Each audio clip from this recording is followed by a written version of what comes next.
Everyone, welcome to a new episode of TheOutlier Podcast. Recording live from Vegas now. I came for FinTech Meetup and we met. I met Chris last week, I think, Chris, in GAC, and we became friends. I invited Chris. Chris, why don't you be a part of the podcast? And he was gracious enough to agree to join me in the podcast. So, Chris, again, thank you for taking your time out, sir, today. Oh, of course. Thanks for having me, Anurag. It's a pleasure to be here. Absolutely. And how are things with you? All good? All is good. Spring is sprung, right? So we've got longer daylight hours now, and we're getting a little bit warmer here in the Northeast. So life is golden. Absolutely. So can't complain about that. Oh, Quick cannot. introduction who Chris is. So Chris is the CEO president of Lighthouse Credit Union, a very dear friend, one of the CEOs I admire, I would say.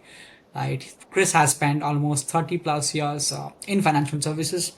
He is one of the true blue credit union execs, I would say. Before Lighthouse, he has spent years with another credit union, actually Partners Federal Credit Union, right? So almost close to Chris, if I'm not wrong, around 15 years in Partners, like close to 15 years in Partners, and now with Lighthouse. Prior to Partners, he has also spent good amount of years, I would say, close to 10 plus, right, with larger financial institutions, Yeah, City, and if I'm not wrong, Capital One. So, Chris, correct. that gives you a very unique, I would say, perspective, right? Coming from banks now in the mission, in the vision of credit unions. So I think that's fantastic, and that's what we need more. Is people coming from outside of the ecosystem, understanding the ecosystem more. So that's pretty much about Chris. I know I might have not done a good introduction. It's very average, but I want to still add a couple of more things about Chris before ending this monologue of introducing who Chris Parker is. A couple of things which I like or I love about Chris is one, he sits on a very interesting board called CEIIC. That's a community banking depository institution. It's a council by the Federal Reserve. He's about to, be on that board for the third consecutive year right now, Chris, if I'm not wrong. Second year, Uh, yeah, starting the their second. second, Yeah, the second year right now, and I mean that council is a north star body, right, in making policies, in making changes across the ecosystem, right. So that's something. Apart from that, he also has deep interest working with uh, kids of special needs, right. He can talk to that himself if he wants. But Chris, that's a quick 2 minute introduction. I tried being short, but it was horrible at times. So that's pretty much who Chris Parker is. Chris, if you want to add something, go ahead. Oh, well, first of all, you did a wonderful job. I'm really old, so it's hard to cover that much ground in 2 minutes, but you did a wonderful job. So, no, I appreciate the introduction, and again, I'm super thrilled to be here and to be connected and happy to share my experiences today as we go through the conversation. Totally, Chris. Now, I ask you a few questions. Obviously, almost same format. Again, everyone, I'm in a hotel room, so apologies. My background can't just change it. This is the best I can get in Vegas, right? To have a conversation with Chris. So let's maybe start the quick interview. Yeah. Chris, first question. Now, obviously, schedule life of a CEO is not easy. Mm. It's pretty busy, right? I mean, I'm sure you might always think that why, Anurag, why didn't I have more than 25 hours? Right? You should have more than 24 hours. But sadly, that's not the case. So, what keeps you going in this busy schedule? Oh my gosh, what keeps me going? You're right. Well, um, yeah, you often do wish that there was more than 24 hours in a day, right? But so I think Yeah, it's certainly there's a lot of time management. I like to say I'm no busier than anyone else, right? It's just how you manage your time. So I think, first of all, the thing that keeps me going is the work. It's pure and simple, the work. And at Lighthouse, it's a very purpose-driven, mission-driven organization. And I get a chance to come into work every single day and work with 350, 400 really bright, talented individuals, way smarter than I am, by the way. And we're working on some really meaningful stuff that I'm sure we'll talk about. And when you get a chance to create real impact in people's lives, and I mean truly create impact, um, that's what keeps you going. It's like, boy, I really want to get up every day and come in and work on really hard, meaningful problems. I just wrote about this on LinkedIn. It's like, I used to think about new roles and opportunities really in three. sort of concentric circles that were creating this Venn diagram, and it was about how much personal growth and development does a role offer me or an organization. And then I think about financials, right? Because I don't know anyone who's independently wealthy and comes to work just for the fun of it. So that's important. And then there's also the idea of work-life integration. I used to call it balance, right? But I realized, you Yep. bring your whole self to work. So Yep. you don't just compartmentalize. I guess the show Severance on Apple is now creating this, right? There is such thing as Yep. work-life integration. So it's you bring your whole self to work, and when you show up every day, you're pulling that big red wagon of life. So you have these three things that are always sort of at in flux, and they're fluid, and they're out there, and the universe is pushing on them in different ways. And Yep.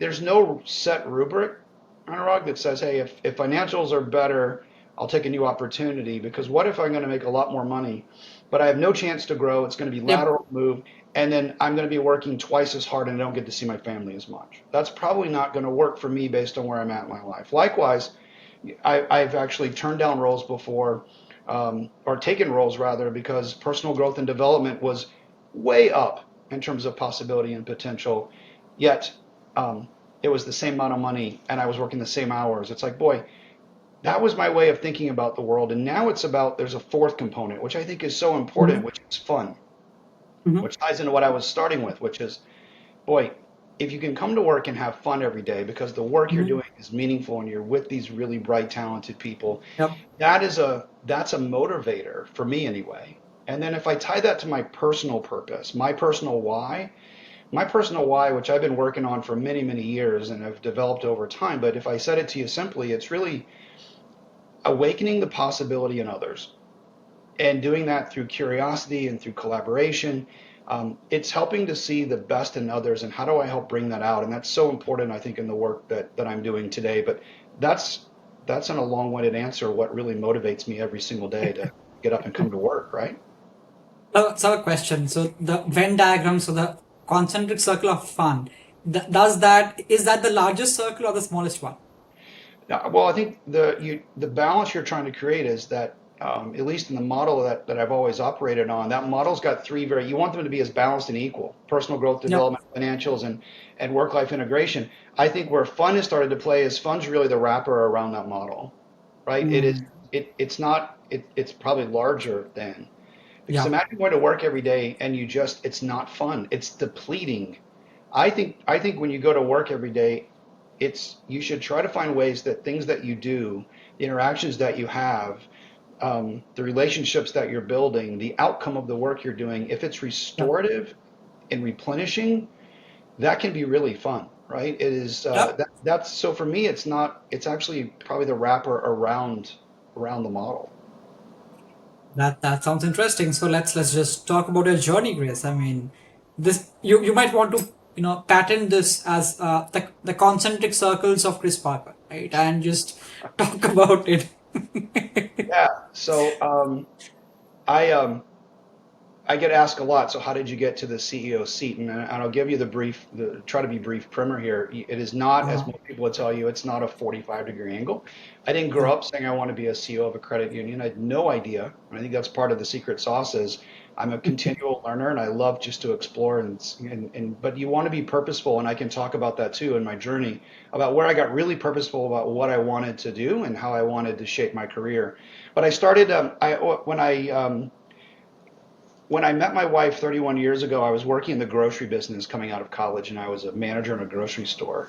And I have a lot of respect for people in the retail space or that are working in those types of jobs, because it's hard, right? You've got 36 Yeah. hour shifts, 12-hour shifts. You're working on holidays, you're working on weekends. There was no work-life balance at all. And I didn't know what to call it then. I just knew it wasn't working for me in my life, being a newlywed at the time. And Yep. so I took a part-time job at Barnett Bank in Florida, with the understanding that I could get it to be full-time, and it turned out to be full-time pretty quickly within like 6 weeks. So I started with what the time was the largest state bank in Florida, and I was working in their contact center, and I was doing business, and I learned retail banking, and I learned a little bit about quality assurance, and Mhm. I was doing that for 2 years. And in the second year, I was a supervisor. So I had been promoted and elevated. Yep. I had my Yep. first sort of experience in the banking space of a managerial role. And I had Mhm. a former, the gentleman who hired me, his Mhm. name is Alan.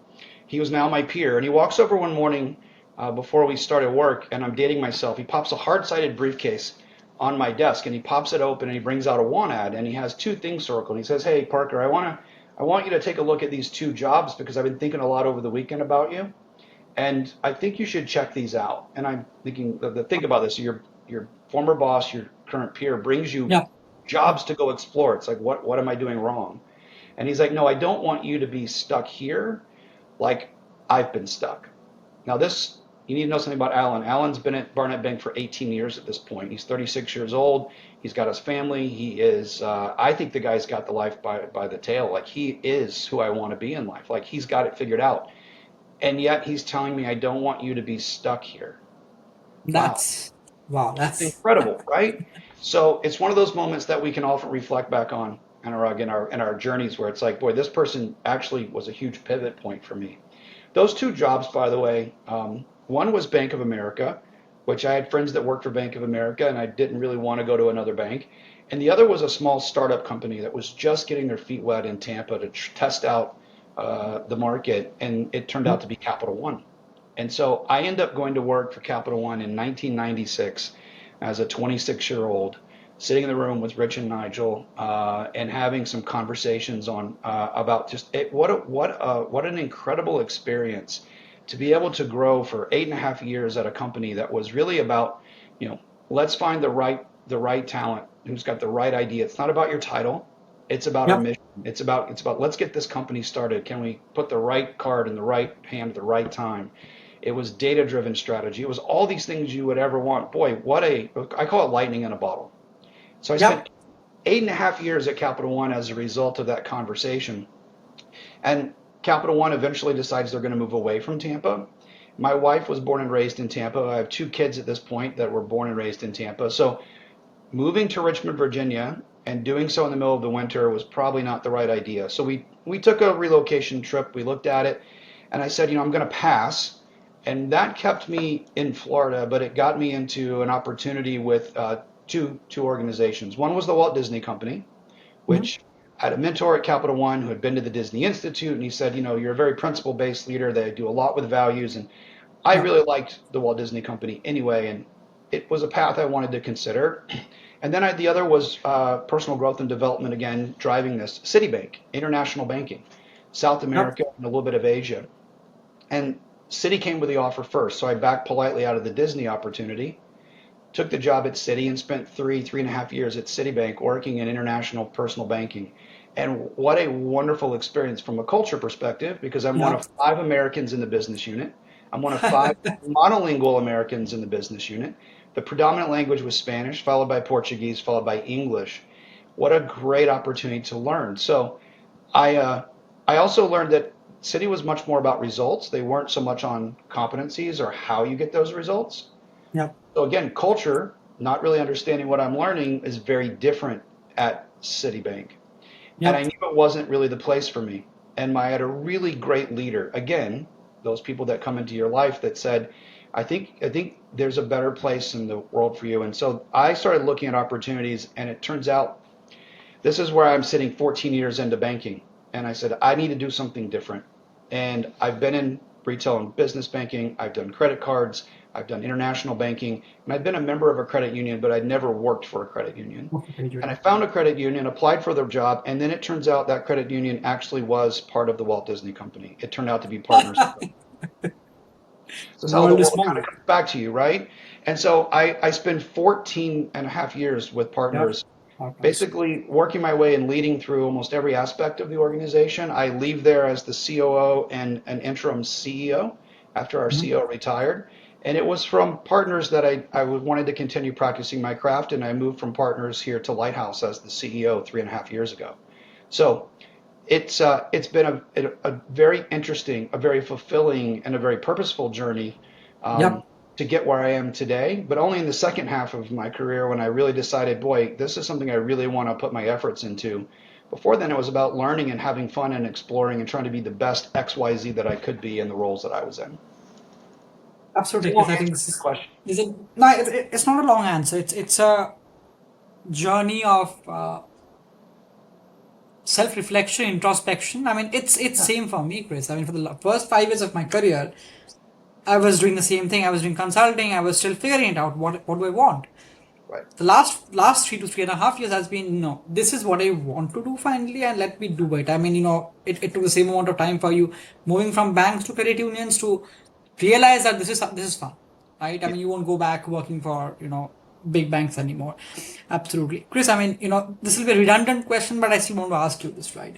Why this role? I mean, everyone dreams of becoming a CEO of a credit union, right? But why this role? I mean, what keeps you, motivated, and why do you do this? Well, it's the purpose, right? I first thing I said to my team on day one is that I work for you. You don't work for me, and I am not the first CEO that this credit union's ever had. We're 87 years old, and I won't be the last.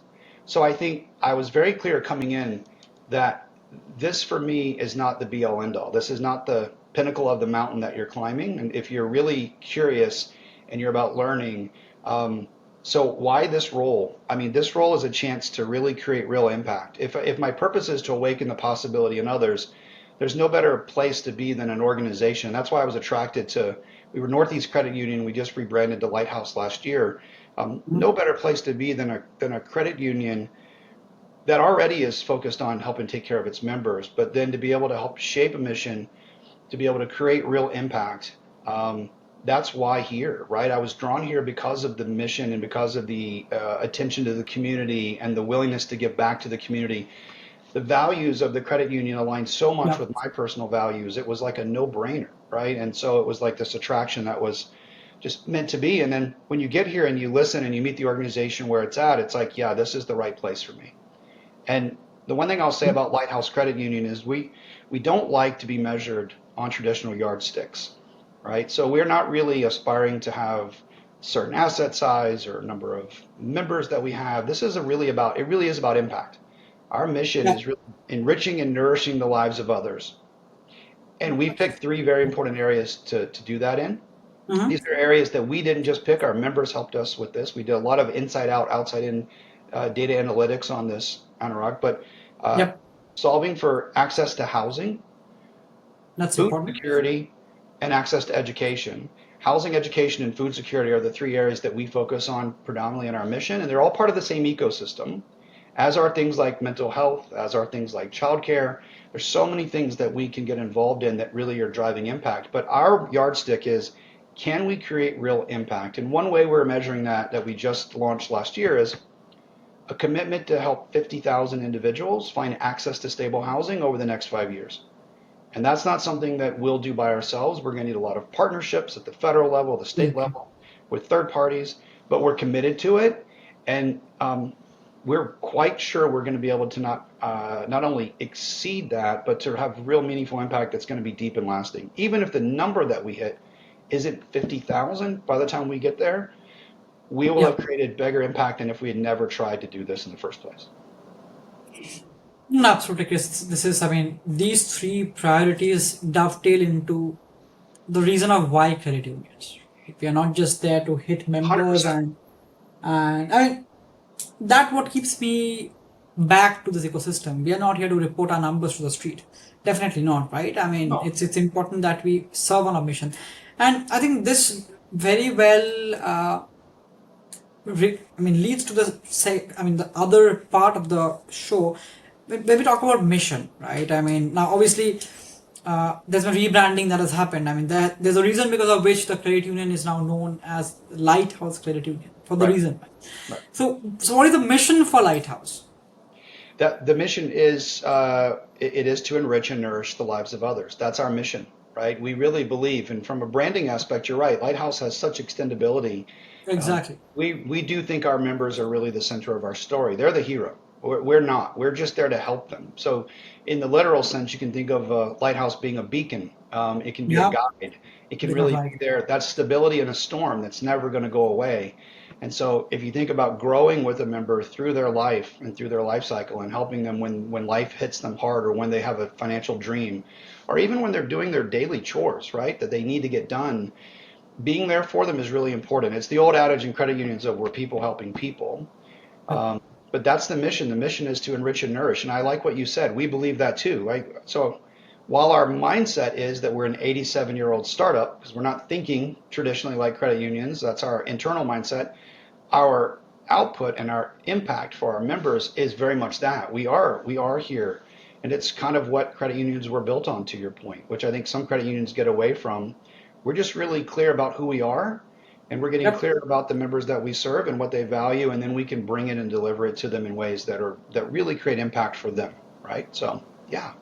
Absolutely. And talking about member impact, right? Member experience is, in my opinion, would be like in the epitome of whatever you do, because you exist or we exist to serve members, not Right. to make money out of it, right? Correct. Now, there's been a rapid evolution of a few things. I mean, when I started doing data analytics 10 years back, we never talked about the term AI. It was always data and data science. So there's a huge change from data science to AI, what we talked about. So be it AI, be it digital transformation, right?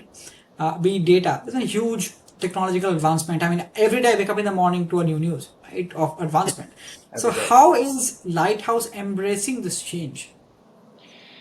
I really like the way we're embracing it. One is just a recognition that this is here to stay, right? This is not a Yeah. flavor of the month, and we're really clear that it's not about AI, the tool, so to speak. It's kind of like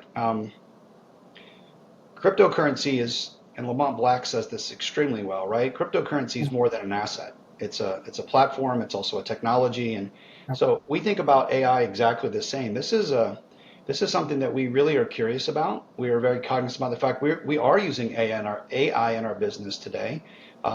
Where are we using it? How are we using it? And it isn't about trying to use AI for just to be cute with it or to try to, right? There are so many use cases, but let's really lean in and not get left behind. So we are trying new things.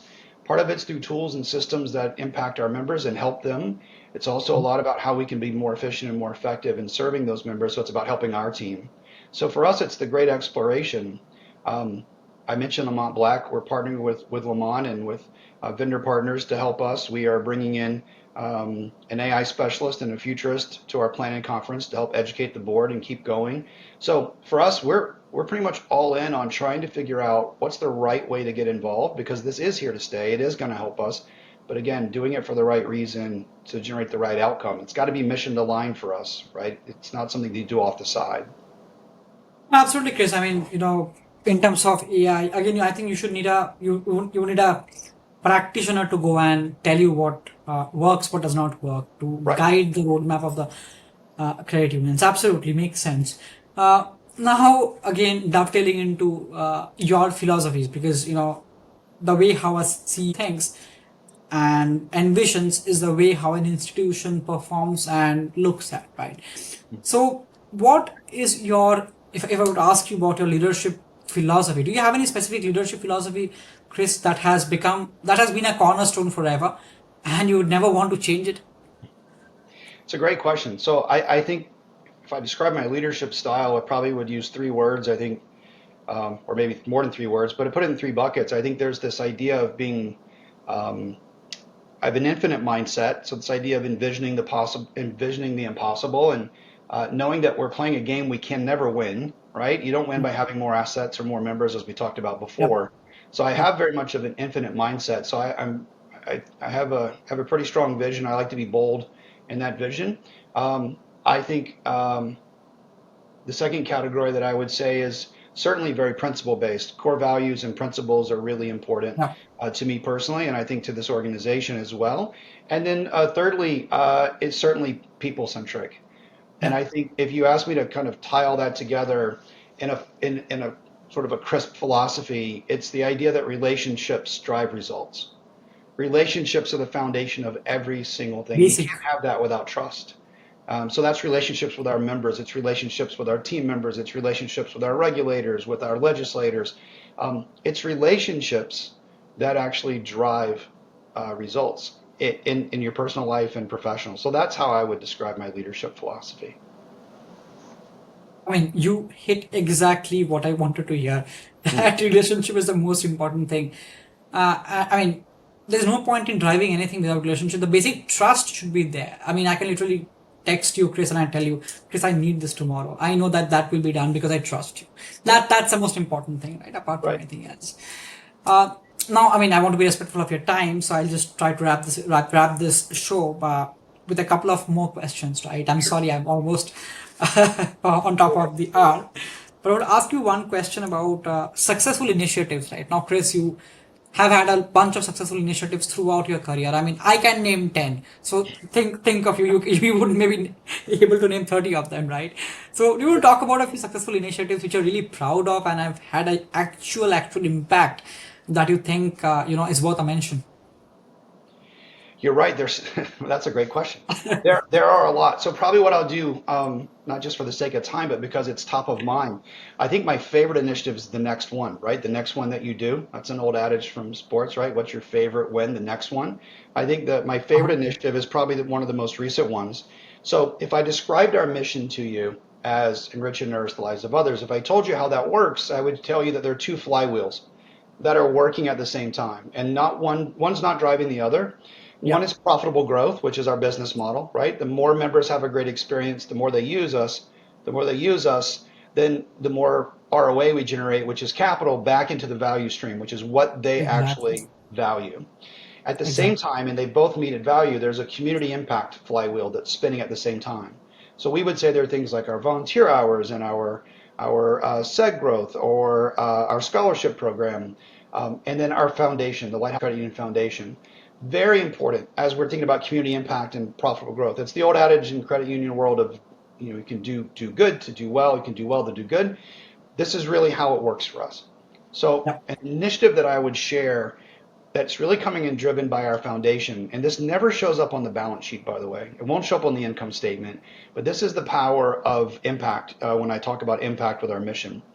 Our foundation has been working with a nonprofit called Red's Good Vibes. Red's Good Vibes is a food truck company, a nonprofit food truck in the seacoast of New Hampshire that's going Okay. up and down the seacoast, very much doing a good job providing food. And there are certain days when they just go and provide food for free for areas that need it. And out of their travels, they noticed that there was a need for a community refrigerator program. Okay. And they started a community refrigerator program here in the seacoast of New Hampshire where Mhm. they put a no judgment refrigerator out in the public, stocked it. They went to local communities and got the zoning permission. They got all of the permission from the communities to be there, right? And then they installed it, powered it up, stocked it, and then restocked it. And anyone can come and take food, milk, eggs, whatever it Wow. is in their refrigerator anytime, and people can come and put food in, and it becomes this mechanism in which you can nourish the community. So our connection with Reds was initially very much what you would think our foundation would be. It was we make a financial investment Commitment. in them to help them with one of their food trucks. Right? We made a Yep. small Yep. grant to them to keep the food truck running, and off we go. As we Mhm. learn more about them, and as our team learn more about them, what has actually happened now, and this actually gives me chill bumps when I think about it. Our Mhm. team took that and said, "Let us help you." And I'm talking about our teams that work in Berlin, New Hampshire, far Mhm. away, 3 hours away from Portsmouth. That Mhm. team has now launched, and we have other teams doing the same thing. They've actually gone out. They did the zoning work with the local community. They Mhm. got approval on Mhm. Red Goods' behalf because we care. They did that on their own. They got a refrigerator installed. They're doing the Mhm. meal prep. They're doing the stocking. They're doing the advertising for it. It's the fastest sort of spurt of growth that Mhm. Reds has seen. Mhm. And now we are doing this over and over again in communities throughout New Hampshire. And this is a great example. It's the latest example of how this mission, so it's tied obviously to food security for us, but this is really important work. What started as one quick little financial donation has now turned into almost a movement that we're Yep. helping to support and propagate. And again, it's not about us. It's about the impact that we can create. So because of the efforts of our team and our foundation, this wonderful nonprofit is getting support that they may otherwise not have gotten. They're getting the support, but more importantly, the community members are getting food that actually need it. They're getting the access and the nourishment that they need. That's the kind of work that we do. And that's why I love coming to work here every day. Yeah. I mean, maybe I mean, I'll chat with you later. I would love to know how can I contribute. This is very special, right? I mean, if you're doing this, this is a real community impact that you're creating, not just on the people. This It is is. amazing. And I'm happy to connect with you or any of your listeners that want to think about this. This is Absolutely. this is what I mean when I say we're not measuring ourselves on a traditional yardstick. Please don't mistake me. Our ROI is important. Profitable growth is important so we can keep the business going and keep impacting our members. But there are many things that we do as a collaborator and aggregator under our brand that are really bringing real impact to our communities that, as I said before, never show up in the financials, but is so important to what we're doing and to the communities we serve. And that again, it's why I'm here every day. I think, Chris, we should find a way to quantify it. I mean, these are things which Yeah. needs to come out for Yeah. sure. I mean, yep. We actually are doing that. So we have a third party that we work with, and especially on the 50,000 individuals with access to stable housing, we Mhm. are we are absolutely quantifying that because it's important that we do, right? It's not an audible Yep. financial result, but Yep. it's very Yep. important when we say through our foundation or through our website, this is how many people we've actually helped. So we do. We are quantifying those types of means so that we can share what real impact is. So Yep. you're spot on. You're 100% right. Absolutely, Chris. Uh, One last parting question, right? Sure. Again, getting a CEO head back. 2025 is, I would say, better than last year, but still not the best, right? I mean, rates are still, settling down, not what we expect, right? Net interest margins have been squeezing and is squeezing. I mean, talking about absolute business terms, right? So, how do you think 2025 looks like? One, and what is the outlook for this year? Yeah, I'm probably like a lot of my colleagues. I'm pretty bullish on this year. I think certainly there's a lot going on in Washington. You and I were just at the governmental affairs conference together, and I think we would say our uh, our legislators are kind of upside down and sideways and trying to get their priorities straight. But I think this administration is gonna be favorable to the banking industry, and I think Yeah. for us, I think we're going to see rates in a pretty stable place for the next 12 months.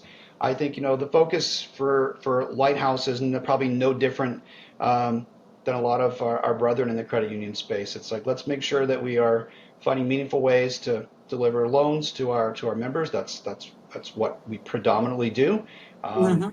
we have done $1.5 billion of loans over the last year and a half, right? We call those investments into the community here. So how do you do that? You watch your delinquency rates. You make sure you're managing your charge-offs.